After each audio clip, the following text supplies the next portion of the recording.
जय Shri Ram everyone.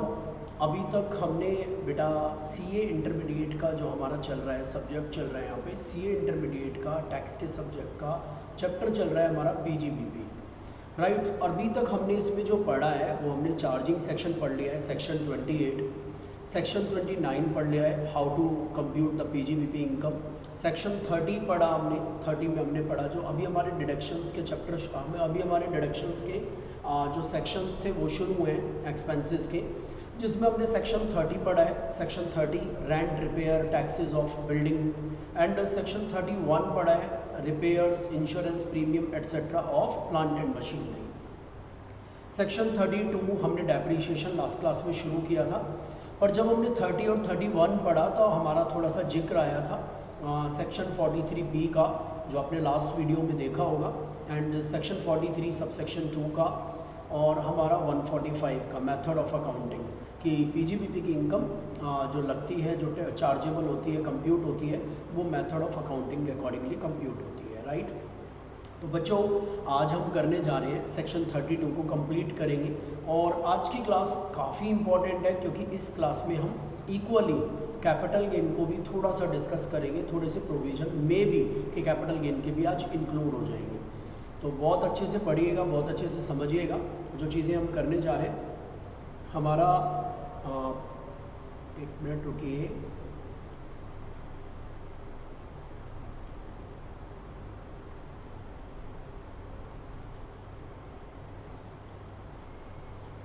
Yes, हम section 28 में एक बार टिकिंग करा देता हूँ आपको। हमारा सेक्शन 28 हो चुका था पूरा का पूरा, जिसमें 11 एक्टिविटी थी, ये हमने डिस्कस कर लिया था आपसे। उसके बाद हमने 29 how to compute PGBP income from PGBP how computed, ये हमने कर लिया था, राइट। आफ्टर दैट हमने फिर अपना सेक्शन करा था सेक्शन 30, 31 और 32, 1 हमने 1-2 शुरू किया था नॉर्मल डेप्रिसिएशन का। आगे बढ़ने से पहले मैं आपको चार्ट दिखा देता हूँ जो हमने कल बनाया था, दैट इज़ द डेप्रिसिएशन। हमने कल ये चार्ट बनाया था सेक्शन 32 डेप्रिसिएशन।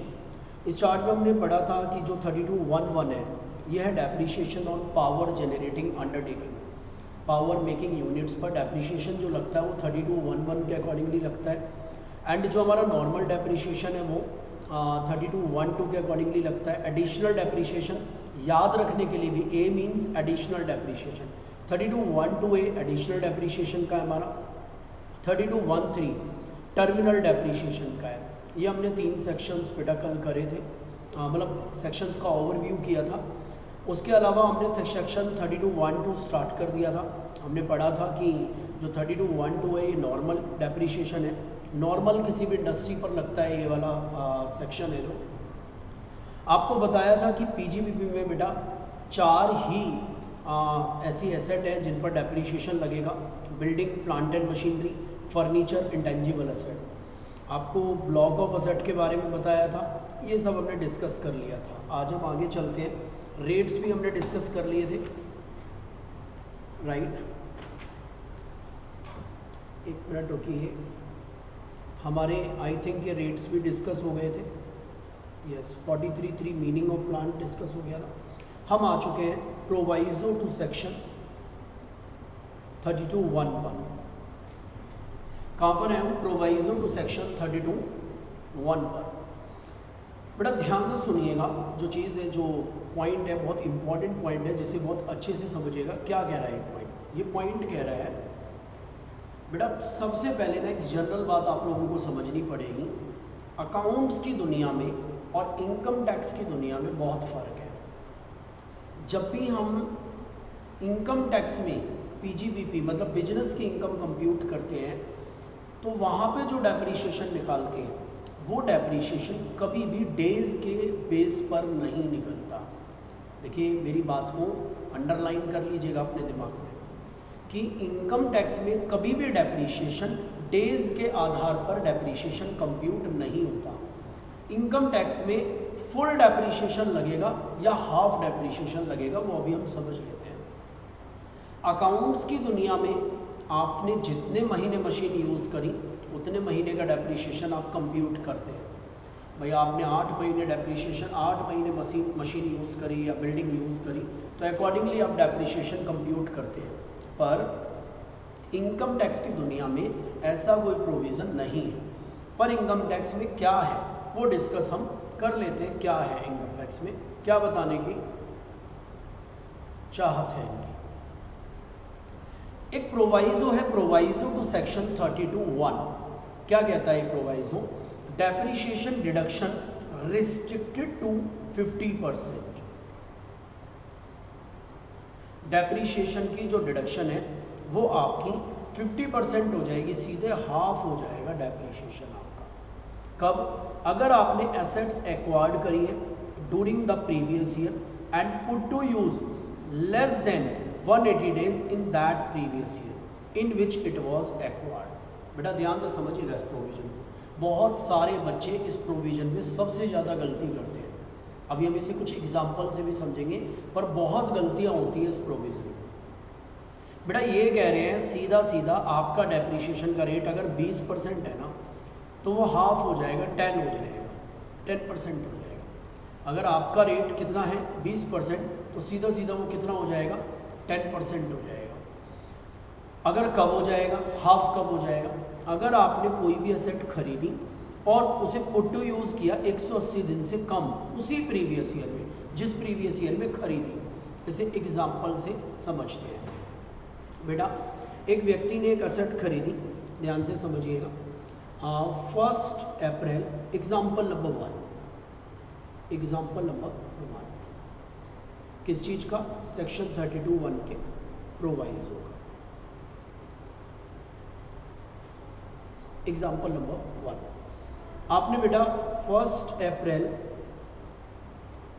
2023 में एसेट खरीदी, कोई भी एसेट परचेज करी।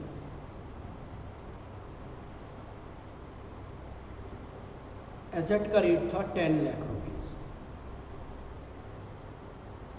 राइट। एसेट आपने पुट टू यूज कर दी, यूज कर दिए, एसेट की पैकिंग खोलकर एसेट को एक्टिवली यूज कर दिया आपने ऑन अ सेम डे 1 अप्रैल। हालांकि ऐसा पॉसिबल नहीं है, हर एसेट 1 अप्रैल को नहीं खरीदी जाती। ये तो एक एग्जांपल लिया है हमने। एसेट तो 16 अप्रैल को भी खरीदी जा सकती है, 20 अप्रैल को भी, 20 मई को भी, 20 जून को भी, 27 जून को भी, कोई भी डेट हो सकती है रैंडमली। पर हमने 1 अप्रैल 2023 को एक एसेट परचेज करी 10 लाख की और सेम डे पर वो पुट टू यूज़ कर ली। बेटा इस एसेट पर रेट ऑफ डेप्रिसिएशन सपोज करिए हमारा था 25%, 20%। बेटा एसेट 10 लाख की थी तो इस साल का, पूरे साल का डेप्रिसिएशन लग जाएगा इस पर 10 लाख का 20%, मतलब 2 लाख। आई होप क्लियर होगा। सेम एग्जाम्पल में, एग्जाम्पल नंबर 1 ही चल रहा है, इसका A पॉइंट, एग्जाम्पल नंबर 1 का B पॉइंट। क्या कह रहा है इसी एग्जाम्पल में? बेटा इसी एग्जाम्पल में आपने एसेट सेम डेट पे खरीदी है, बस पुट टू यूज जो हुई है एसेट वो आपकी हुई है 7th, ऐसे बोल देते हैं 1 नवंबर 2023, पहली बार यूज़ करी आपने 1 नवंबर 2023। अब बेटा कब तक यूज़ हुई है? नवंबर, दिसंबर, जनवरी, फरवरी, मार्च, 5 महीने यूज़ हुई, 5 मंथ, मतलब 6 महीने से कम यूज़ हुई, 180 दिन से कम यूज़ हुई। सेक्शन में लिखा हुआ है, अगर आपने सेक्शन में देखा तो लिखा हुआ है कि यूज़ लेस देन 180 डेज। अगर एक भी दिन कम यूज़ हुई, मतलब फुल 180 दिन यूज़ हुई या उससे ज़्यादा यूज़ हुई, 180 डेज और मोर यूज़ हुई तो बेटा फुल डेप्रिसिएशन चार्ज होगा, और लेस देन 180 डेज यूज़ हुई तो हाफ डेप्रिसिएशन। तो हमने कब यूज़ करी है? 1 नवंबर, तो बेटा हमारा डेप्रिसिएशन कितना हो जाएगा? सीधा सीधा 10 लाख का 10%। ये बड़ा एक सिंपल सा एग्जाम्पल था, राइट, पहला एग्जाम्पल। अब बेटा एग्जाम्पल नंबर 2 ध्यान से समझिएगा। एग्जाम्पल नंबर 2, असेट हमने बेटा परचेज करी, आप लोग आंसर करेंगे इसका, मैं 1 मिनट वेट करूंगा जब आप आंसर करेंगे। असेट परचेज करी हमने फर्स्ट, और अगर आपको पहला वाला एग्जांपल अगर अभी क्लियर नहीं है तो पहले आप उसे देख के तब सेकंड को शुरू करेंगे। आप वीडियो को पॉज करेंगे, फर्स्ट एग्जांपल को समझेंगे, फिर सेकंड पे आएंगे, राइट। असेट परचेज करी आपने, अब की बारी बेटा 1 अप्रैल को, 1 अप्रैल 2023 को, ठीक है। पर एसेट पुट टू यूज करी आपने बेटा 1 नवंबर 2024। अब देखिए मैं एक चालाकी कर गया आपके साथ। असेट खरीदी कब आपने? 1 अप्रैल 2023, और ये ईयर एंड कब हो जाएगा? 31 मार्च 2024, राइट। आपने पुट टू यूज कब करी है? मतलब नेक्स्ट ईयर में 24-25 में। ये ईयर कब शुरू हुआ होगा? 1 अप्रैल 24 को, और कब खत्म होगा? 31 मार्च 25 को। और आपने एसेट कब यूज़ करी? इस पीरियड में, बीच में, मतलब यहाँ से यूज़ करी 1 नवंबर 2024 को। हम ये रब कर देते, ये हटा देते, यहाँ पे लिख दिया हमने। असेट पुट टू यूज़ कब हुई है? असेट पुट टू यूज़ हुई है, अब आप देख रहे हैं हमने परचेज करी है इसी ईयर में 23-24 में, पर पहली बार पुट टू यूज़ कब करी है? हमने 24-25 में, 24-25 में, और इसमें 180 दिन से कम यूज़ हुई है, और लेस 180 दिन से लेस यूज़ हुई है हमारी, less than 180 days, less than 180 days use हुई है। पहली बार असेट की पैकिंग ही हमने कब खोली? 1 नवंबर 2024। बेटा इस असेट पर डेप्रीशिएशन रेट था 20%, और ये भी 10 लाख की थी, पर बेटा इस पर डेप्रीशिएशन कितना लगेगा बताइए?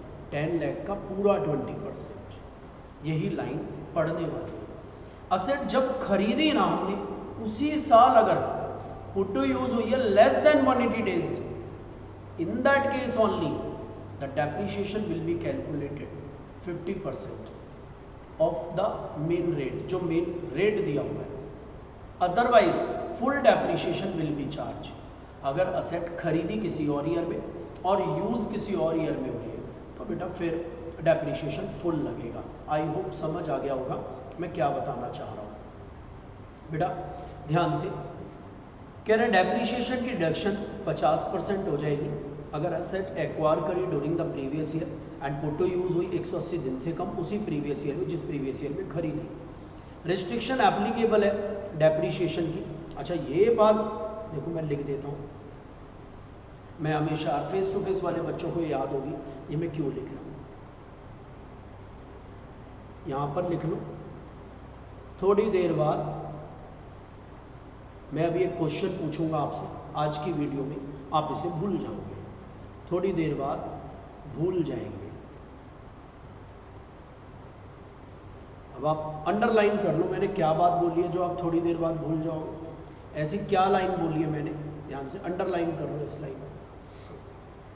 सर आपने बोली है ये रिस्ट्रिक्शन एप्लीकेबल है फॉर दिस फॉर डेप्रीशिएशन 1-1 वाले के लिए भी, 1-2 वाले के लिए भी, और 1-2A वाले के लिए भी। मतलब 1-1 कौन सा था आपको बेहतर पता है, 1-2 कौन सा था ये भी पता है आपको, राइट।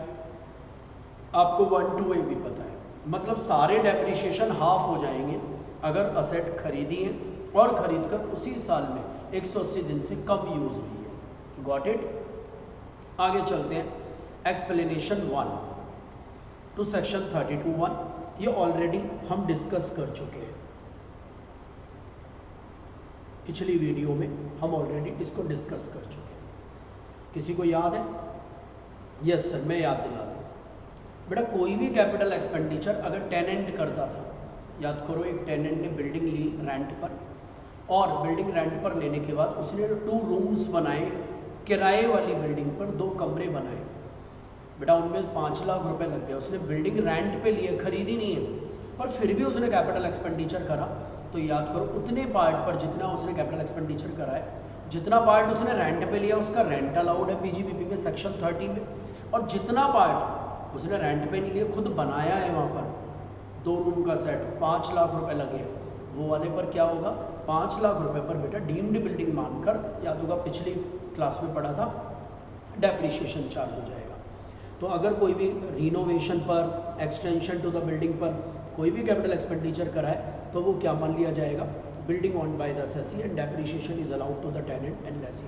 अच्छा, आपको कोई प्रॉब्लम भी होती है इसमें, आप कमेंट में मेरे को अपनी डाउट्स लिख सकते हैं।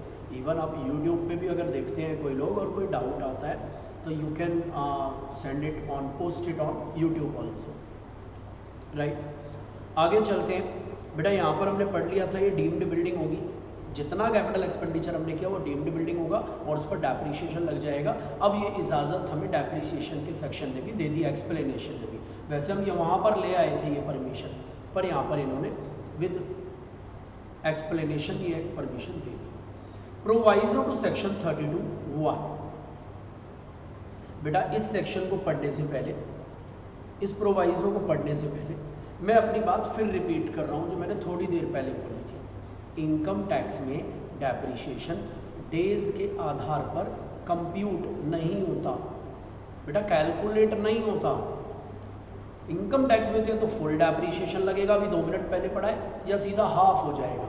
अगर एसेट खरीदी और उसी ईयर में 180 दिन से कम यूज़ हुई तो हाफ हो जाएगा, अगले ईयर में बल्कि 180 दिन से कम यूज़ हुई तो हाफ नहीं होगा, फुल ही चलेगा। उसी ईयर में 180 से कम यूज़ हुई तो हाफ हो जाएगा, नहीं तो फुल चलेगा उसी ईयर में भी। बेटा इनकम टैक्स में डेप्रिसिएशन डेज के आधार पर बिल्कुल भी कैलकुलेट नहीं होता, इनकम टैक्स में नहीं होता पर अकाउंटिंग में होता है। पर इस सेक्शन में अभी आप कंफ्यूज होंगे इस प्रोवाइजो में, तो कंफ्यूजन नहीं होना, अभी मैं बता दूंगा आपको क्या करना है। हमने कैपिटल गेन में कुछ टर्म्स पढ़ी थी, अमलगमेशन, डिमर्जर एंड सक्सेशन। मैं फिर भी एक बार दोबारा बता देता हूँ, मुझे कोई प्रॉब्लम नहीं है, आपको समझ आना चाहिए। बेटा अमलगमेशन क्या होता है, सिंपल भाषा में बता रहा हूँ मैं, कैपिटल गेन में हमने इसे डिटेल में डिस्कस किया हुआ है। जब a plus B is equal to C, या a is equal to B, या a plus B is equal to B, जब a और b दोनों कंपनियां मिलकर एक नई कंपनी बना लेती हैं c, ये अमलगमेशन है। जब a कंपनी ने अपना नाम चेंज कर दिया, अपना नाम b रख लिया, कंपनी इंटरनली सेम है पर एक्सटर्नली चेंज हो गई, इसे प्यार से एक्सटर्नल रिकंस्ट्रक्शन बोलते हैं, ये आपके अकाउंट का भी टॉपिक है, और इसे अमलगमेशन बोलते हैं। और जब बी कंपनी ने ए कंपनी को टेक ओवर कर लिया तो बेटा इसे एब्जॉर्प्शन बोलते हैं। चाहे अमलगमेशन हो, चाहे एक्सटर्नल रिकंस्ट्रक्शन हो, ध्यान रखिएगा, और चाहे एब्जॉर्प्शन हो, अगर इसमें स्कीम ऑफ अमलगमेशन ही बोला जाएगा। क्या बोला जाएगा? Scheme of amalgamation. बेटा सिंपल भाषा में डिमर्जर क्या होता है, मैंने बहुत डिटेल में डिस्कस नहीं किए हैं आपसे, कभी आपका ये सर डिटेल में डिस्कस करना है तो हम इसे आराम से करेंगे, अभी हम जस्ट अपने काम के लिए डिस्कस कर रहे हैं। ए प्लस बी, 2 या 2 से ज़्यादा मिलकर कंपनियां एक नई कंपनी बनाती है तो अमलगमेशन। एक कंपनी ने अपना नाम चेंज कर दिया, एक्सटर्नल रिकंस्ट्रक्शन। एक कंपनी ने दूसरी कंपनी को, चलती हुई कंपनी को खरीद लिया, एब्जॉर्प्शन। पर चाहे अमलगमेशन हो, एक्सटर्नल रिकंस्ट्रक्शन हो, एब्जॉर्प्शन हो, सबको क्या बोलते हैं? Scheme of amalgamation. और इनकी अकाउंटिंग AS 14 के अकॉर्डिंगली होती है, आपने अकाउंट में पढ़ा होगा।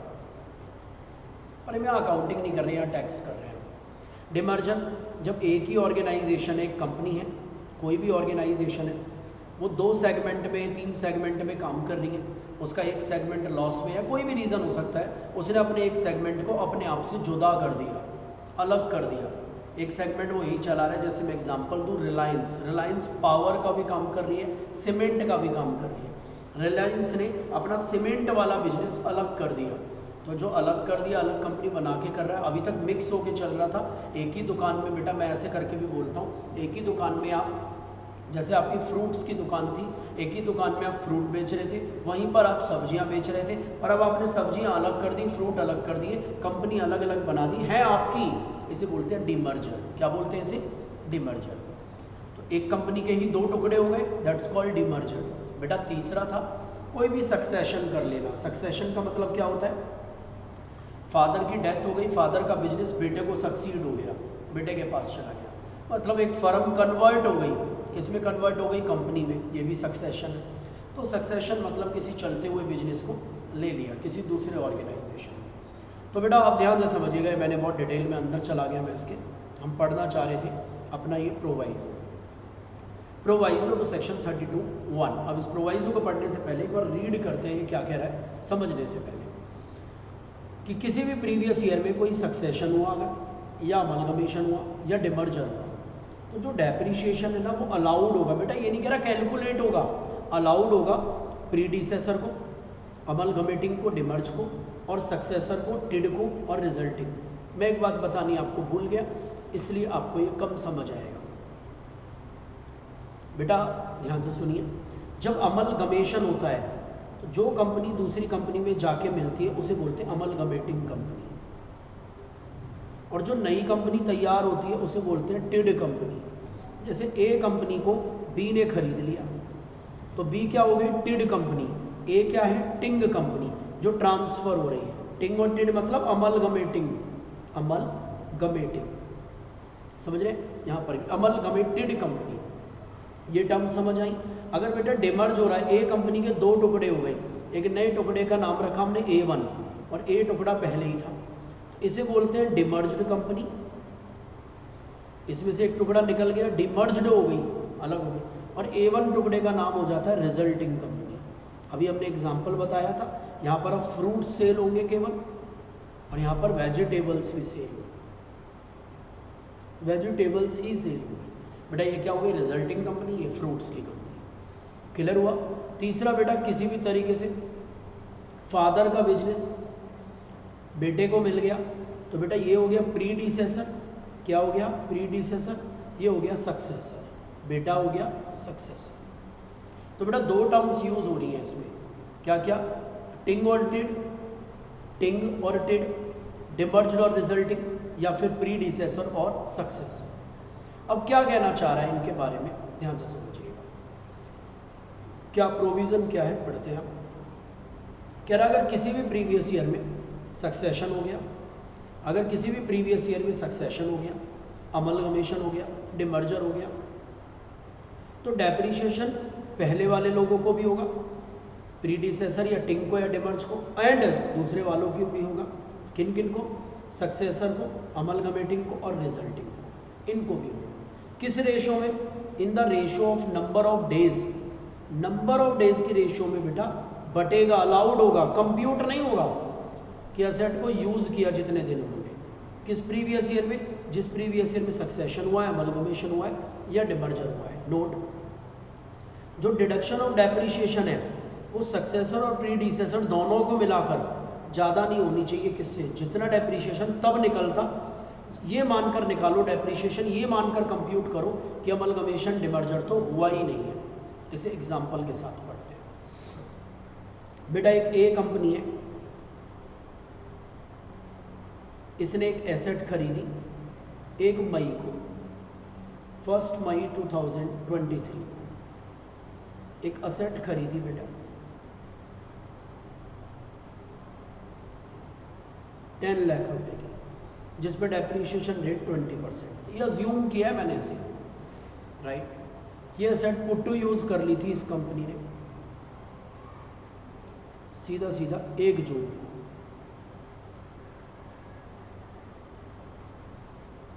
इस कंपनी को बेटा परचेज कर लिया बी कंपनी ने अमलगमेशन में, अमलगमेशन हो गया मतलब। तो बेटा ये टिंग कंपनी बन गई और ये टिड कंपनी बन गई। ये कब किया सर? ये किया है 1 नवंबर 2023। बेटा समझने की कोशिश करिएगा। असेट खरीदी कब? 1 मई।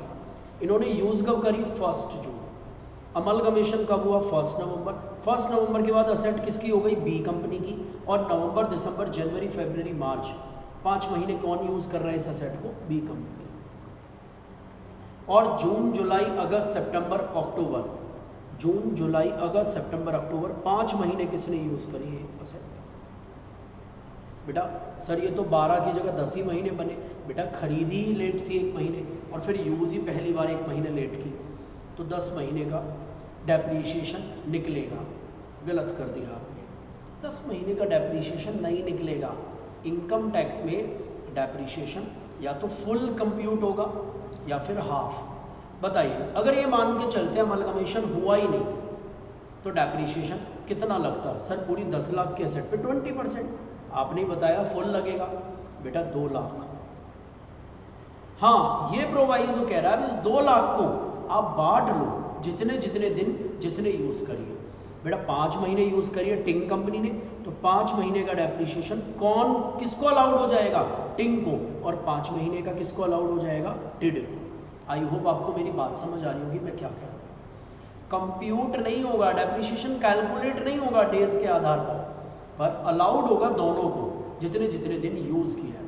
टोटल 2 लाख का डेप्रीशिएशन 10 महीने का मान लीजिए और 5 का इनको अलाउड हो जाएगा, 5 का। सर अगर सपोज करो ये 1/8 को यूज़ करता, फॉर एग्जांपल 1/8 को पहली बार, और यही क्वेश्चन है बाकी 1 नवंबर को अमलगमेशन हो गया, तो बेटा अगस्त सितंबर अक्टूबर 3 महीने ही तो यूज़ किया इन्होंने और 5 महीने उन्होंने यूज़ किया, तो ये 2 लाख का डेप्रीशिएशन 8 महीनों में बढ़ जाएगा। 3 महीने का कहाँ लगेगा? बेटा टिंग कंपनी पर, और 5 महीने का कहाँ लग जाएगा? टिड कंपनी पर। एक इम्पॉर्टेंट बात जिसमें नंबर कटे थे बच्चों के एग्जाम में, बेटा सेक्शन में ना मंथ नहीं लिख रहा है बट डेज लिख रहा है, ये ध्यान रखना। मैंने तो अपने एग्जाम्पल में मंथ के आधार पर बांट दिया, पर आप मत करना ये गलती, मैंने जानबूझकर ये गलती करी है। आप नंबर ऑफ डेज में बांटना। सर नंबर ऑफ डेज में कैसे बांटना है ये डिस्कस कर लेते हैं। बेटा अगर जून वाले एग्जाम्पल भी चलते हैं, जून के हो गए 30 दिन, जुलाई के हो गए बेटा 31 दिन, अगस्त के हो गए 31 दिन, सितंबर के हो गए 30 दिन, बेटा अक्टूबर के हो गए 31 डेज। इतने दिन तो यूज़ करा है टिंग कंपनी ने। Yes sir. टिड ने कितने दिन यूज़ करा है बेटा? नवंबर में 30 दिन, दिसंबर में 31 दिन, जनवरी में 31 दिन, फरवरी में 28 दिन और मार्च में 31 दिन। बेटा कुछ समझ आया मैं आपको क्या कहना चाह रहा हूँ? क्लैरिटी हो रही है आपको? ये क्या कहना चाह रहा है, कैसे कहना चाह रहा है, ये समझ आ रहा है ना? तो डेज के आधार पर बाइफरकेट करना है, ना कि थोड़ा सा सिली, बस थोड़ा सा 10-20 रुपए का चेंज आएगा आंसर में और वो गलत कर देगा क्योंकि प्रोविजन में डेज लिख रहा है। तो आई थिंक अब आप ये कर लेंगे डेज के आधार पर। टोटल नंबर ऑफ डेज जितना भी यूज़ हुआ उससे डिवाइड कर, 365 से डिवाइड नहीं करना सर। डिवाइड कितने से करना है? ये वाले सारे डेज टोटल कर लेना और ये वाले सारे डेज डिवाइड इनसे होना है। इतना रेशो में यहाँ दे देना टिंग को, इस रेशो में टिड को दे देना। आई होप पूरा प्रोवाइजो अच्छे से समझ आ गया हो। एक बार और पढ़ लेते हैं।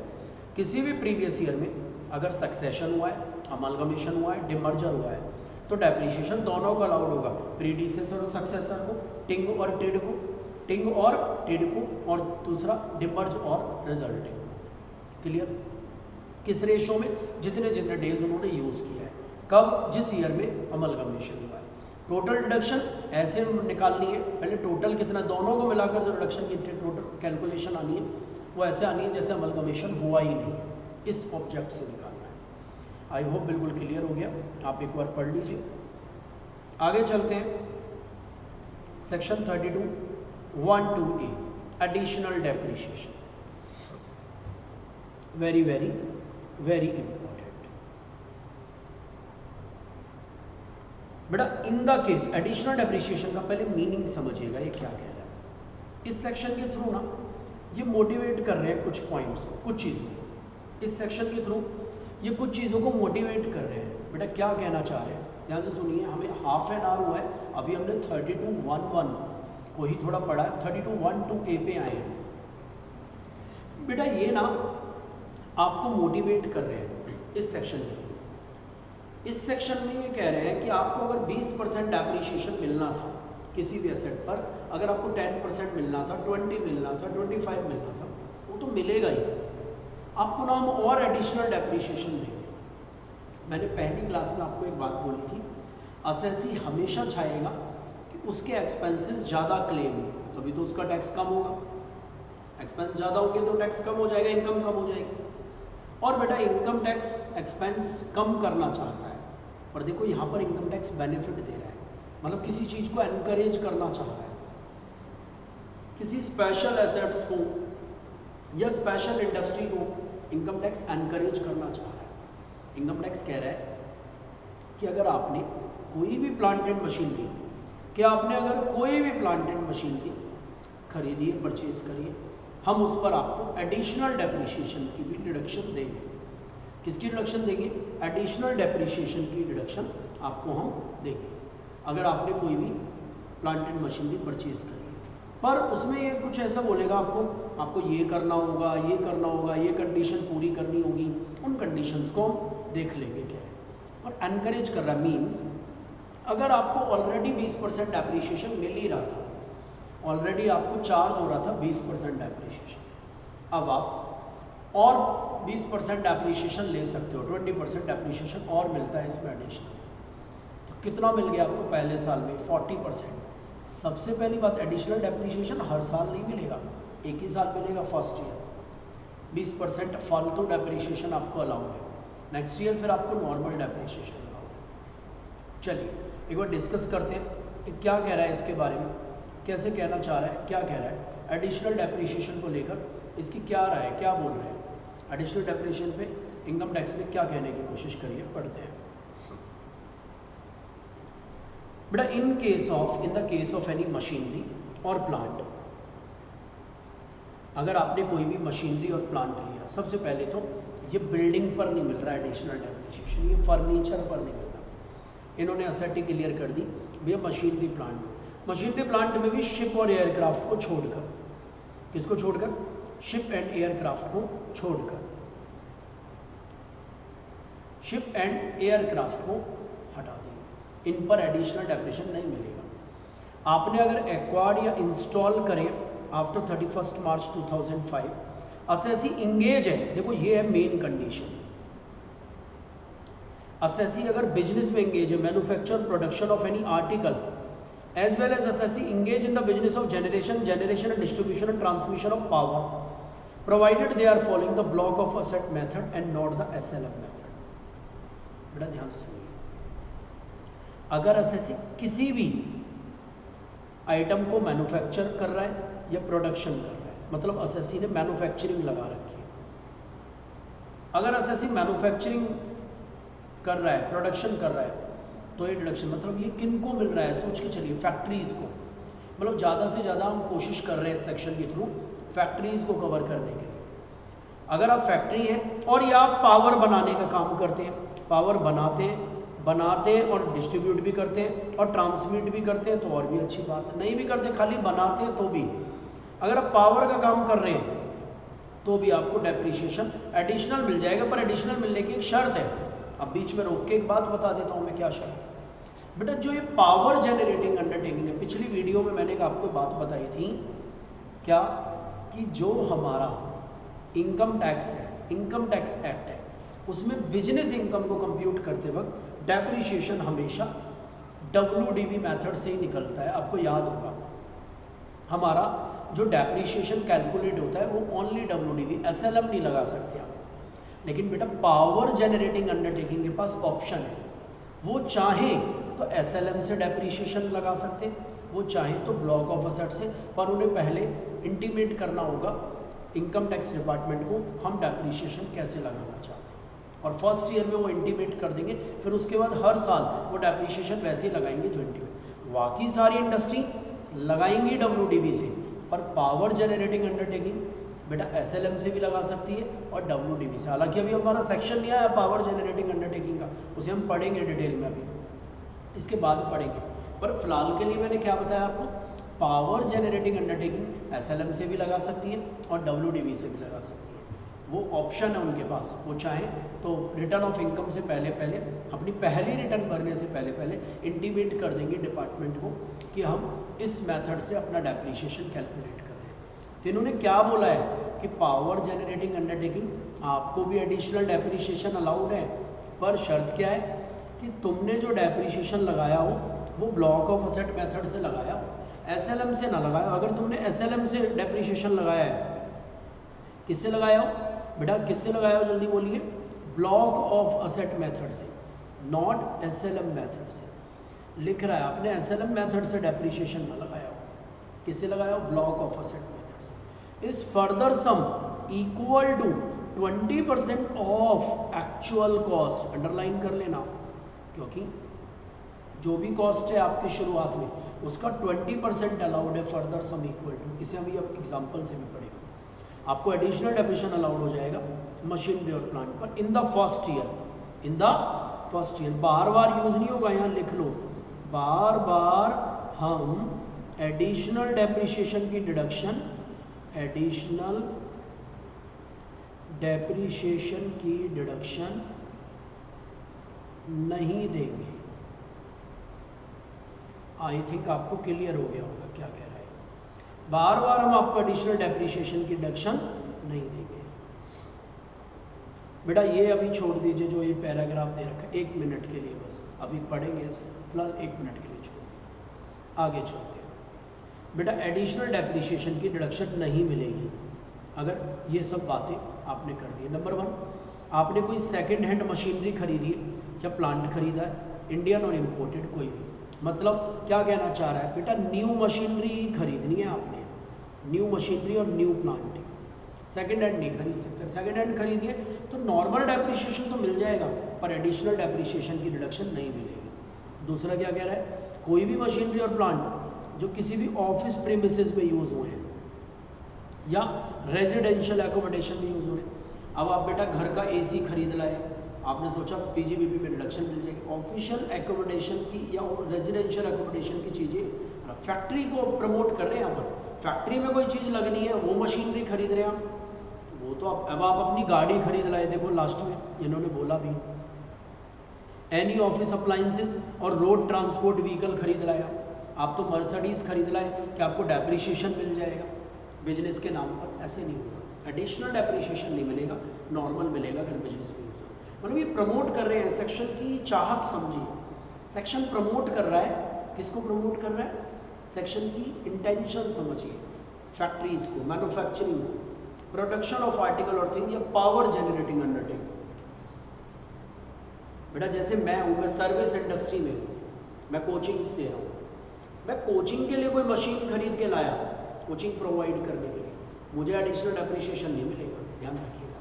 किसको मिलेगा, जो मैन्युफैक्चरिंग बिजनेस में या फिर जो पावर जनरेटिंग बिजनेस में। बेटा कोई भी मशीनरी और प्लांट जिसका whole of the actual cost allowed हो गया था deduction in any one previous year.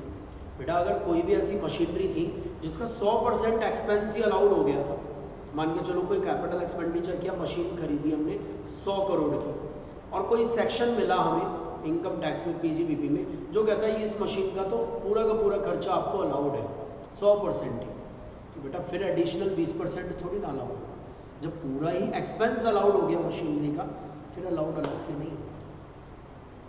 बेटा प्रोवाइडेड ऑल्सो दैट, क्या कह रहा है, इसको पढ़ने से पहले एक एग्जाम्पल करते, मुझे भी पता लगेगा आपको कितना समझ आया, राइट। एक बार एग्जाम्पल करते हैं। मेरे एग्जाम्पल को देखने से पहले, अब जो मैं एग्जाम्पल लिख रहा हूँ, एक बार आप घर पे बुक रीड कर सकते हैं पॉज करके वीडियो, जितना मैंने पढ़ाया है सेक्शन 32 1 to A में एडिशनल डेप्रिसिएशन। एक्चुअली भी मज़ा तभी आएगा जब आप एग्जाम्पल को तभी पढ़ेंगे, जब आप एक बार ये समझ लेंगे, पहले सर पूछेंगे क्या हमें, वो खुद क्वेश्चन की मतलब इंटेंशन तक आप पहुँच पाएंगे, तो ये एग्जाम्पल समझ आने का फ़ायदा है आपको। बेटा ध्यान से सुनिएगा, हमने एक मशीन खरीदी,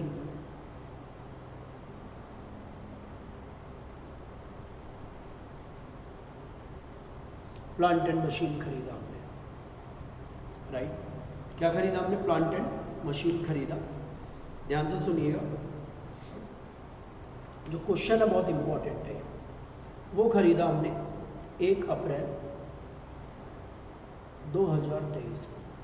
बेटा रट मत लेना कि हर बार 1 अप्रैल 23 को ही खरीद रहे तो और इंडस्ट्री अप्रैल 23 को ही खरीद सकती है, आप कभी भी परचेज कर सकते हैं।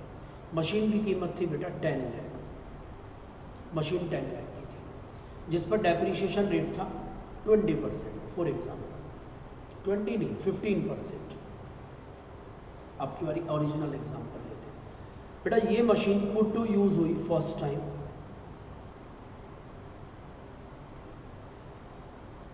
1 नवंबर 2023। अब किताब बंद कर दीजिएगा, अब आपने पढ़ लिया होगा मैं मानता हूँ, अब तो आपने आंसर देना है, आपका आंसर ठीक निकलता है। ये पुट टू यूज़ हुई 1 नवंबर 2023। मुझे बताइए इस मशीन को एडिशनल डेप्रीशिएशन भी मिलेगा, मतलब ये एलिजिबल है। एलिजिबिलिटी मैंने बता दी, इसने सारी कंडीशन पूरी कर दी है एडिशनल डेप्रीशिएशन की। टोटल डेप्रीशिएशन इस साल कितना अलाउड होगा इस मशीन में, निकाल लीजिए आप, पॉज करके वीडियो निकल जाए, मैच करिए। टोटल डेप्रीशिएशन बेटा 10 लाख का 15% 1.5 लाख, ये तो हो गया नॉर्मल डेप्रीशिएशन। 10 लाख का 20% एडिशनल डेप्रीशिएशन कितना हुआ 2 lakh. Total depreciation 3.5 lakh allowed होगा। कितने लोगों का ये आंसर है? बेटा ये आंसर गलत है, बिल्कुल गलत है। अगर किसी का ये आंसर है तो ये बिल्कुल गलत है, बिल्कुल गलत है। सर फिर कितना होगा? बेटा आधा नहीं हो जाएगा depreciation put to use. 10 lakh का आधा हो गया, कितना डेप्रीशिएशन हो गया? 7.5%, मतलब 75,000। और एडिशनल डेप्रीशिएशन तो बेटा सीधा सीधा एक्चुअल कॉस्ट का 20% लगता है, 2 लाख। कितने लोगों का ये आंसर है? 2,75,000। ये भी बिल्कुल गलत है, ये भी गलत है। सर आंसर क्या है? बेटा अभी थोड़ी देर पहले एक बात बोली थी, 15 मिनट बाद आप भूल जाएंगे। एडिशनल डेप्रीशिएशन भी तो आधा होगा, मैं दिखाता हूँ। मैंने एडिशनल डेप्रीशिएशन के सेक्शन से पहले आपको 150 डेज़ वाला 180 डेज़ वाला जब पढ़ाया था तो उसमें एक लाइन थी, देखो ये डेप्रीशिएशन आधा हो जाएगा, रिस्ट्रिक्शन इज एप्लीकेबल 1.1 पर भी, 1.2 पर भी और 1.2a पर भी, मतलब थोड़ी देर बाद भूल जाएंगे। देखो ये लिख रहा है एडिशनल डेप्रीशिएशन भी तो आधा हो जाएगा। बेटा एडिशनल डेप्रीशिएशन भी क्या हो जाएगा यहाँ पर? आधा। तो कितना डेप्रीशिएशन अलाउड है? करेक्ट आंसर है। एक बच्चा कह रहा है सर मैं नहीं खेल रहा, बार बार चीटिंग कर रहे हैं। 75,000, 10 लाख का 10% कितना? 1 लाख। कितना हो गया? 1,75,000। इसी क्वेश्चन में एक छोटा सा पॉइंट और मैं ऐड कर दूं बेटा, अब इसमें आपका नुकसान नहीं हो गया, आपका एडिशनल डेप्रीशिएशन फर्स्ट ईयर में ही मिलता है। ये अमेंडमेंट आई है अभी कि एडिशनल डेप्रीशिएशन तो आपको फर्स्ट ईयर में मिलता है, अब आपको नुकसान नहीं हो गया, आपको 10% और मिल जाता। अरे तो ये आप अगले साल ले सकते हो बचा कुचा एडिशनल। तो अगले साल का डेप्रीशिएशन क्या लगेगा पढ़िएगा, फेस टू फेस वाले बच्चों को भी नहीं पता ये वाली बात, आप ध्यान से समझिएगा। अगले साल का डेप्रीशिएशन कितना निकलेगा बेटा? अगले साल की WDV हो गई 10 लाख माइनस 1,75,000, ये हो गई 8,25,000, राइट। बेटा जो नॉर्मल डेप्रीशिएशन है वो तो निकलेगा इसका 20%, इसका कितना हो गया? 20%। वो आप कर लेना, मेरे पास कैलकुलेटर नहीं है, कितना हो जाएगा। लेकिन जो बेटा इसका एडिशनल डेप्रीशिएशन बचा कुचा रह गया था 10% पिछले साल का, वो तो कॉस्ट पे ही निकलता है, सेक्शन में लिख रहा था, वो और मिल जाएगा। बचा कुचा जो रह गया था 1 लाख। ये इंपॉर्टेंट बात है, मैं पूछूंगा आपसे बेटा। जो ये एडिशनल डेप्रीशिएशन है वो तो कॉस्ट पे ही मिलता है ना 10%, वो तो ये इसमें मिल जाएगा, पर नॉर्मल तो WDV पर मिलता है, तो नॉर्मल WDV पे लग जाएगा। तो टोटल डेप्रीशिएशन इसको आप कंप्यूट करेंगे तकरीबन 160, और ये हो गया 160 और 5, 1,65,000, यही होगा, राइट। 1,65,000 मतलब 2,65,000 आपको अगले साल डिडक्शन मिलेगी डेप्रीशिएशन के। आई होप बिल्कुल अच्छे से समझ आ गया होगा कि एडिशनल डेप्रीशिएशन क्या है। इसके बाद एक अमेंडमेंट भी दे रखी थी, पॉइंट दे रखा था एडिशनल डेप्रीशिएशन, जो मैंने आपको बोला है, अब पढ़ो। प्रोवाइडेड ऑल्सो दैट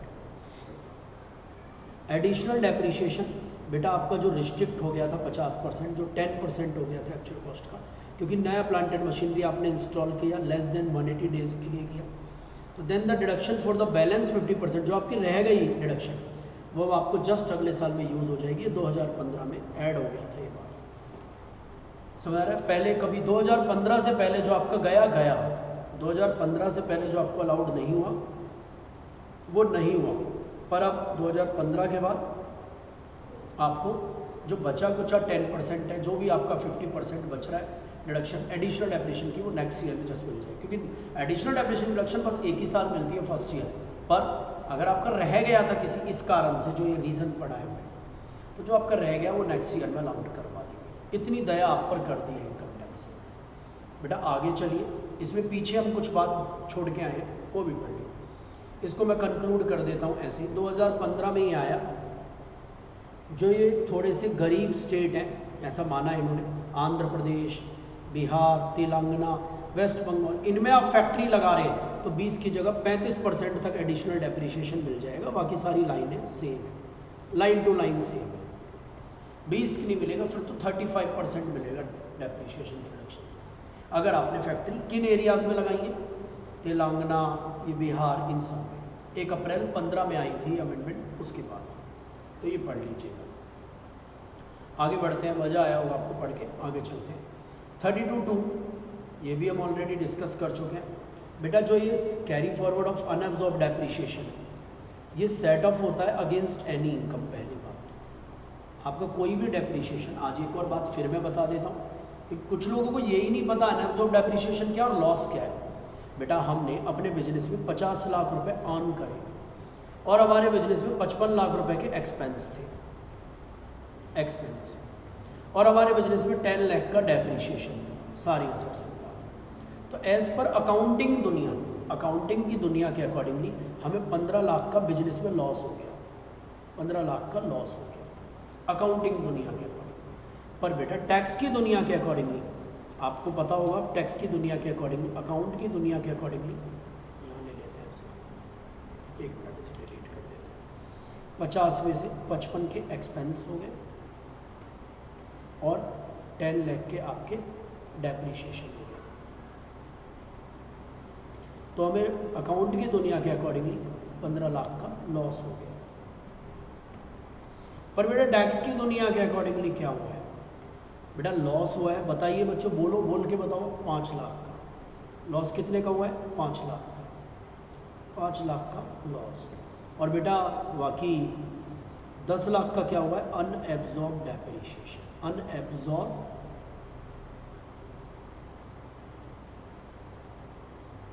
डेप्रिसिएशन कितने का? 10 लाख।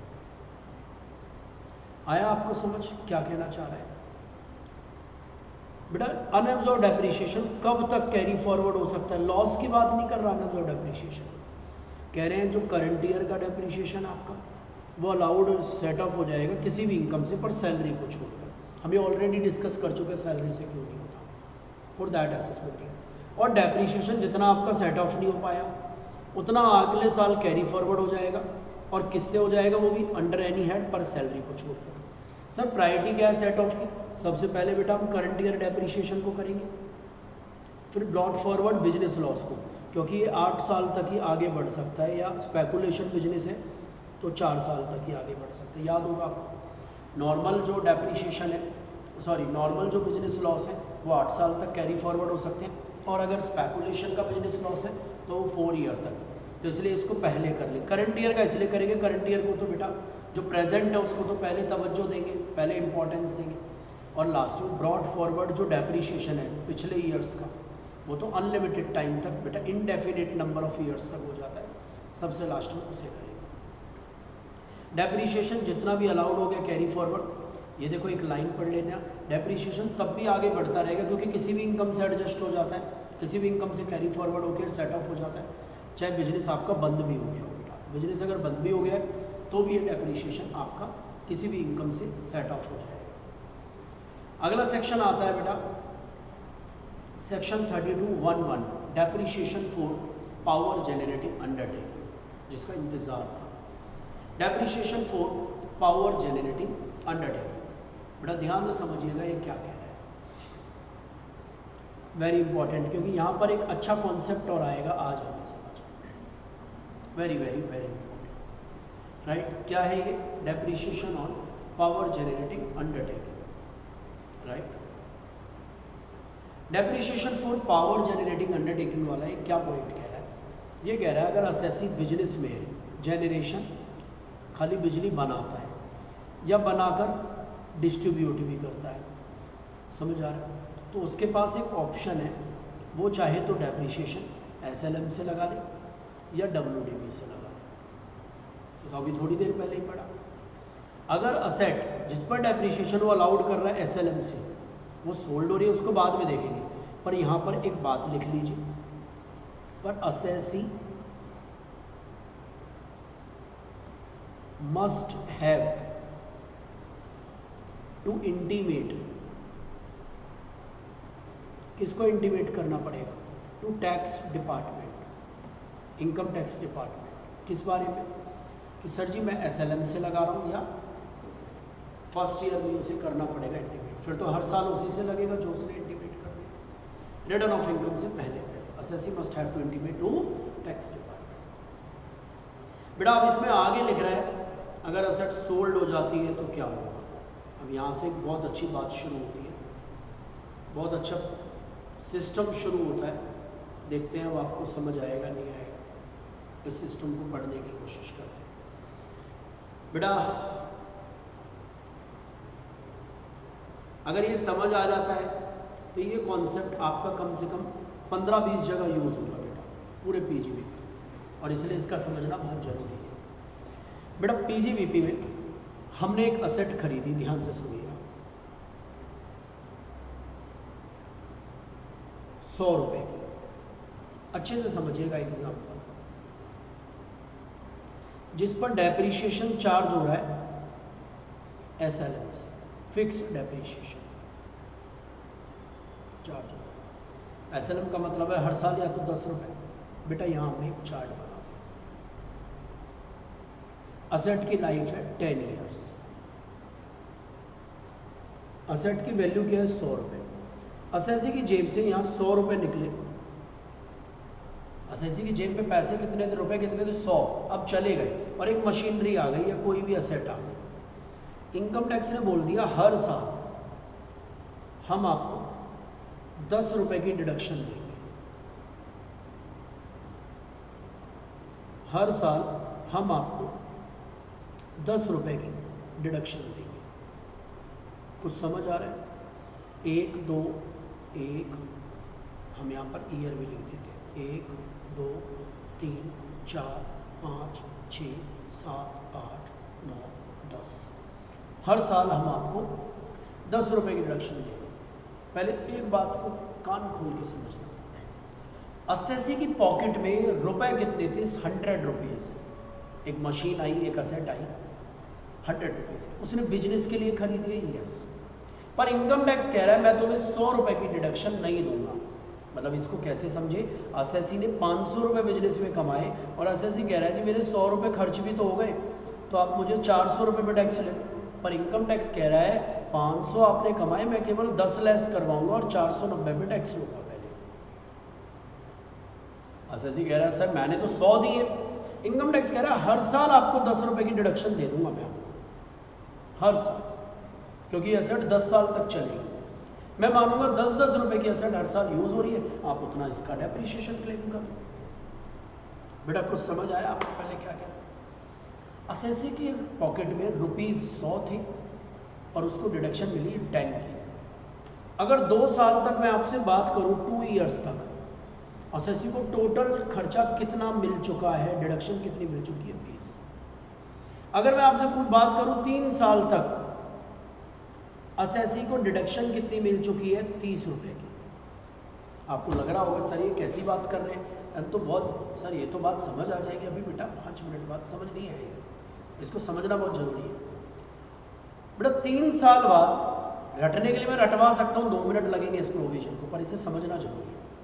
बेटा 3 साल में असेसी को टोटल डिडक्शन मिल गई 30 की। इसका मीनिंग क्या है? पहले असेसी ने रुपए कितने खर्च किए थे? 100, पर अब तक उसकी डिडक्शन कितनी मिली है? 30। तो असेसी लख रहा होगा मेरे 70 रुपये और लेस करवाओ, मेरे 70 रुपये और लेस करवाओ। अचानक से बेटा 4th ईयर में, कौन से ईयर में? 4th ईयर में, ध्यान से समझिएगा। अचानक से 4th ईयर में क्या होता है? 4th ईयर की स्टार्टिंग में, अभी तो डेप्रिसिएशन चार्ट भी नहीं हुआ, ये असेट सेल हो जाती है 80 रुपये में, 80 रुपीज़ में, लाख लिख दिया मैंने, 100 रुपये का एग्जाम्पल है। बेटा ध्यान से सुनिएगा, ये कॉन्सेप्ट आपको आना चाहिए। आपकी जेब में पैसे कितने थे शुरुआत में जब पहली बार आपने बिजनेस शुरू किया? 100 रुपये। एक मशीन आई और घूमकर चली गई, 3 साल बाद तो विदा भी हो गई वो मशीन, आपकी जेब में रुपए छोड़ गई वो 80 रुपये। अल्टीमेटली आपकी पॉकेट से कितने रुपए निकले हैं? टोटल कितने रुपीस आपकी पॉकेट से निकले हैं? Sir 20 rupees. 100 थे, अब 80 रह गए। एक मशीन 3 साल घूमकर चली गई, पर पैसे कितने छोड़ गई? 80 रुपये। बेटा कितने रुपए नेट हमारी जेब से निकले? 20 रुपये। पर इनकम टैक्स कह रहा है आपने अब तक लेस कितने कर लिए हैं? 30 रुपये। आपका सच में खर्चा 20 हुआ है इस मशीन में 3 साल के अंदर, और इन 3 साल में आप लेस कितने कर चुके हैं? 20 रुपये। ये बात समझ आ रही है नहीं आ रही? बेटा असेट 100 रुपये की थी, असेट पहले पैसे थे 100 रुपये, उसकी जगह असेट आई, असेट फिर चली गई, पैसे रह गए 80 रुपये। असेट तो बेच दी ना चौथे साल की शुरुआत में, तो रुपए कितने आप जेब में? 80, पहले कितने थे? 100। कितने रुपीस निकल गए नेट जेब से? 20 रुपये। पर हमने इनकम टैक्स में डिडक्शन कितनी ले ली? 30 रुपये। तो बेटा इनकम टैक्स डिपार्टमेंट कह रहा है आपने 10 रुपये की ज़्यादा डिडक्शन ले ली। आपकी असेट को मैं लेस कर रहा था धीरे धीरे, पर आपने तो असेट ही बेच दी, अब आगे तो एक तो लेस ही नहीं होगा 70 रुपये, आपकी असेट ही गई, क्योंकि आपके तो पैसे ही आ गए वापस, और 70 में भी 10 रुपये फालतू आए आप पर जो आपने डिडक्शन ले लिए। आपने अल्टीमेटली कितने रुपए की असेट यूज़ करी? सच में 20 रुपये की, पर आपने डिडक्शन कितने की ले ली? 30 की। तो 10 रुपये पर इनकम टैक्स वाले कह रहे हैं हम आपसे पीजीबीपी में टैक्स लेंगे चौथे साल में, और टैक्स का नाम होगा बैलेंसिंग चार्ज। क्या नाम होगा? Balancing charge. सेक्शन का नाम होगा सेक्शन 41(2), अदर प्रोविजन याद होगा 41 की सीरीज। सेक्शन 41 के अकॉर्डिंगली हम आपसे इस बैलेंस पर चार्ज लगाएंगे, टैक्स लगाएंगे। सर इसको और एग्जांपल के साथ, अभी तो रह रहा है बेटा, ये मज़ा आएगा आपको पढ़ने में, अब आप जवाब देंगे। आप ना इसको पढ़ते वक्त एक बात को ध्यान रखो, जितना खर्चा पीजीबीपी में डिडक्ट हो गया, क्या बोल रहा हूँ मेरी लैंग्वेज ध्यान से बोलो, जितना खर्चा पीजीबीपी में डिडक्ट हो गया, चाहे एसेट का है चाहे किसी भी चीज़ का, अगर वो रिकवर हो जाता है उतना, तो उस पर टैक्स भी पीजीबीपी में लगेगा।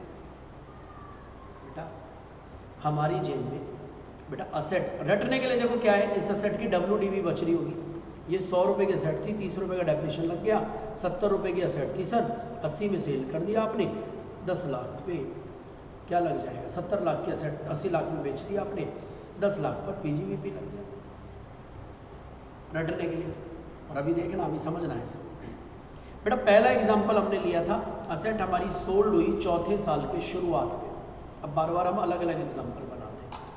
एग्जाम्पल नंबर 1, चौथे साल, ये सारे एग्जाम्पल 4th ईयर की बिगिनिंग पर है, बिगिनिंग ऑफ 4th ईयर।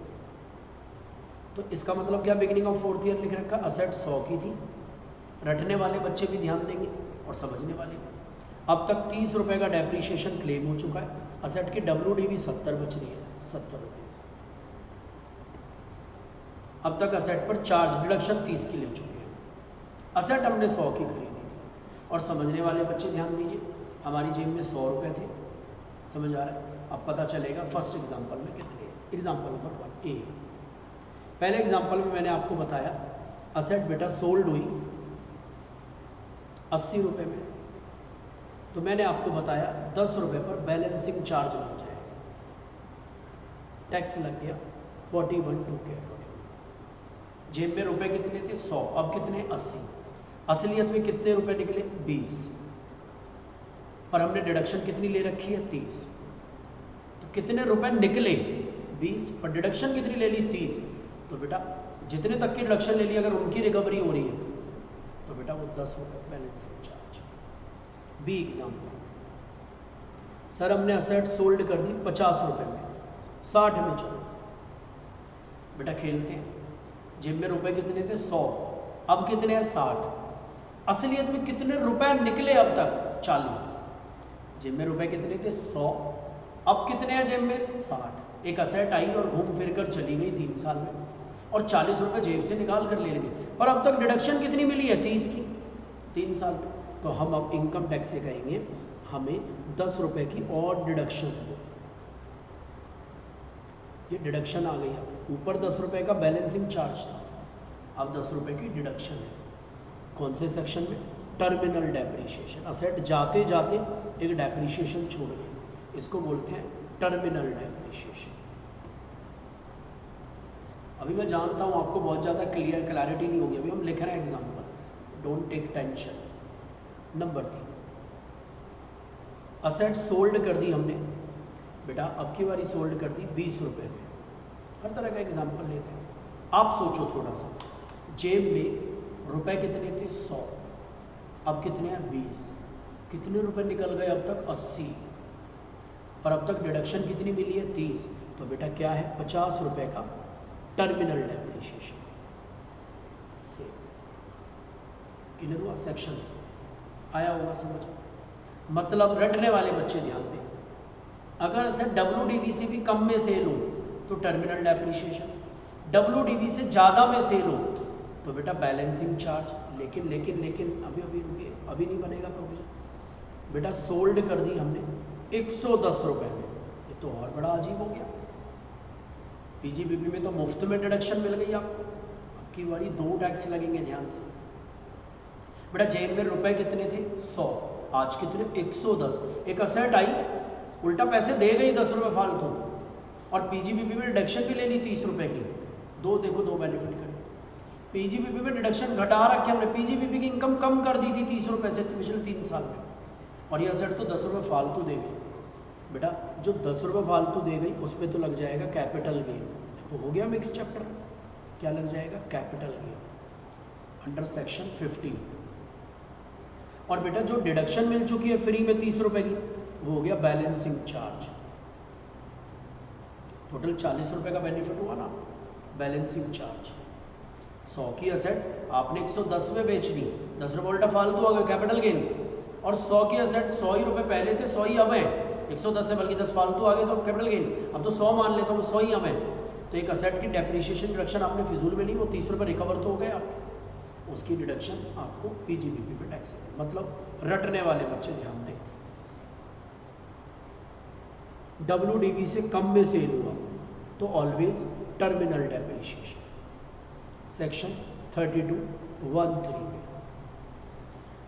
अगर WDV से ज़्यादा में सेल हुआ, व्हाट?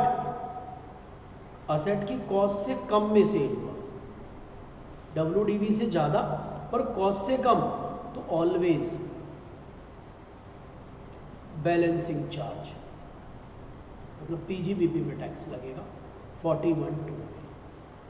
और अगर कॉस्ट से भी ज़्यादा में सेल हुआ तो बेटा कैपिटल गेन, जो हमेशा शॉर्ट टर्म ही होगा। ये बात ध्यान रखना, डेप्रिशिएबल असेट्स पर कैपिटल गेन हमेशा शॉर्ट टर्म होता है। आई होप तीनों पॉइंट समझ आ गए। अब कितने में भी बेच लीजिए, ये डिडक्शन ही मिलेगी। क्या मिलेगी? डिडक्शन। यहाँ पर टैक्सेबल हो गया और यहाँ पर कैपिटल गेन अंडर सेक्शन 15 हो गया। तीनों के सेक्शन क्लियर।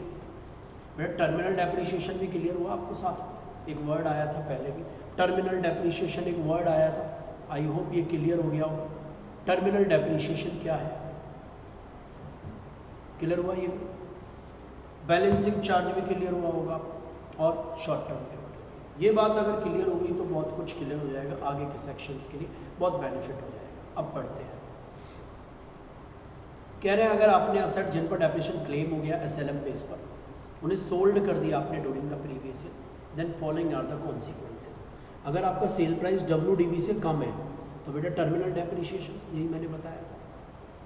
अगर आपका सेल प्राइस ज़्यादा है किससे? WDV से। हमारे वाले एग्जाम्पल को ले लेते हैं, हमने एक्चुअली में डेप्रिसिएशन 30 रुपये अलाउड किया था, और WDV से ज़्यादा है सेलिंग प्राइस, 90 रुपये में गया, 90 माइनस 70, 20 रुपये, 20 और 30 विच एवर इज लोअर, तो 20 रुपये पर क्या हो जाएगा, PGBP। ये फॉर्मूला है बेटा, फॉर्मूला रट लो या फिर आप समझा तो मैंने दिया ही आपको, फॉर्मूला रटना चाहो तो आप रट भी सकते हो। 90 माइनस 70, 20 और 30 विच एवर इज लोअर, 20 रुपये पर PGBP लग गया। सेक्शन 50, सॉरी मैंने 50 बोल दिया वहाँ पर, सेक्शन 50 है, अगर सेलिंग प्राइस कॉस्ट से भी ज़्यादा है तो सेल प्राइस मैं यहाँ पे ठीक कर दूँ 50A, 50 तो अभी आगे आएगा, 51 and 52, 50 subsection 1, 50 subsection 2, block of asset में आएगा। सेक्शन 50 है short term capital gain, sale price minus actual cost, short term capital. 110 में बेचा आपने, 100 रुपये कॉस्ट थी, 10 रुपये कैपिटल गेन। बेटा कुछ समझ आ रहा है? यहाँ पर अगर आपने 100 में ही बेचा तो 30 और 30 रुपये PGBP। यहाँ पर अगर आपने बेटा सेलिंग प्राइस ध्यान से सुन लो क्या कहना चाह रहा है, अगर सेलिंग प्राइस क्यों बनाया है, इसको हटाते हैं पहले। सेलिंग प्राइस 100 है आपका, सॉरी सेलिंग प्राइस आपका 110 है, 110 माइनस WDV 70 थी, यहाँ 40 आ गया ना। अब आपको PGBP में टैक्स कितने पर लगेगा, मात्र 30 पर, क्योंकि 10 पर तो कहाँ लग जाएगा, समझ आ रहा है? नोट्स पढ़िए, नोट्स का पहला point, total depreciation under section 32(1)(1) ज़्यादा नहीं हो सकता टोटल एक्चुअल कॉस्ट से। अगर असेट ही 100 रुपये की है तो डेप्रिसिएशन 120 का कैसे हो सकता है। ये टर्मिनल डेप्रिसिएशन पर भी लग जाती है, टर्मिनल डेप्रिसिएशन पर नहीं लगती, पावर जनरेटिंग पर भी लग जाती है रिस्ट्रिक्शन, ये हमने पढ़ लिया था। रिस्ट्रिक्शन ऑफ 50%, मतलब ये भी आधा हो जाता है अगर पुट टू यूज़ 180 दिन से कम हुई है, SLM वाला भी डेप्रिसिएशन। और लास्ट वाला पॉइंट हमने पढ़ ही लिया था, अगर पावर जनरेटिंग अंडरटेकिंग वाले क्या कर रहे हैं, डेप्रिसिएशन को एडिशनल डेप्रिसिएशन की डिडक्शन लेना चाहते हैं तो उन्हें फिर block of asset method he follow करना पड़ेगा, SLM मेथड फॉलो नहीं करना है, हमने आप पीछे पढ़ा था। बेटा यहाँ तक क्लियर हो गया, समझ आया यहाँ तक का सिस्टम आपको पूरा? आई होप अच्छे से क्लियर हो गया होगा, ये समझ आ गया होगा। एक बार आप घर पे पढ़ेंगे तो और अच्छे से समझ आ जाएगा। आज की क्लास को हम थोड़ा सा यहीं पर ओवर कर रहे हैं और कल हम और ज़्यादा डिटेल में पढ़ेंगे और चीज़ें करेंगे। और एक बार आप इसे अच्छे से समझिएगा क्या है। अभी हमने आज 32(1)(2)A पढ़ा है, एडिशनल डेप्रिसिएशन, कुछ एक्सप्लेनेशंस पढ़ी है और हमने ये 32(1)(1) पढ़ा है पावर जनरेटिंग अंडरटेकिंग का, राइट। चलिए, थैंक यू सो मच, इसे ज़रूर देख लीजिएगा यहाँ तक। जय श्री राम, थैंक यू।